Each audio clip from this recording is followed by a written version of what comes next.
back to the Bloody Mary show. Today we have a real treat. It's New Year's Eve, so I figured I would make myself a big old Bloody Mary. I finally found some Clamato in a smaller container, so I'm going to be using that, and we're going to be using some chamoy for the rim. If you don't know what chamoy is, I found it at the local international mart. It's called H Mart. It's very sweet, it's very sticky, and I think that'll make a really nice rim.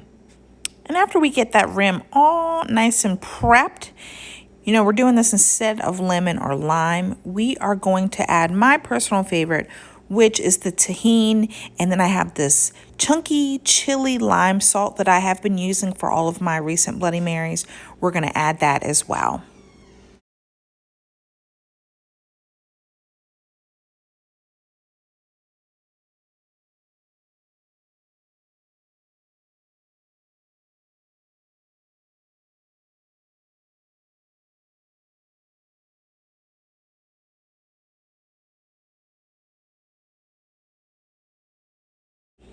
Now, the next step is where the magic happens. I actually thought ahead of time for once, and I froze these big ice chunks of Clamato ahead of time. So instead of using ice, it's going to be frozen Clamato, which is going to make our drink just last a whole lot longer.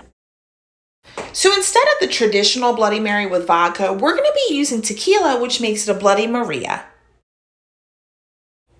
Now, most people for the Bloody Maria, they will use lime juice, but I don't really like lime juice in my Bloody Mary, so I'm using lemon juice.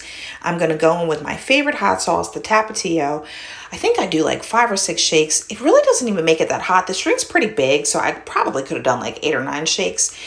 And then we're going to go in with our Clamato. So if you've ever used this before, make sure you shake it well. It does have some settling at the bottom. And I'm going to pour that right in over our ice.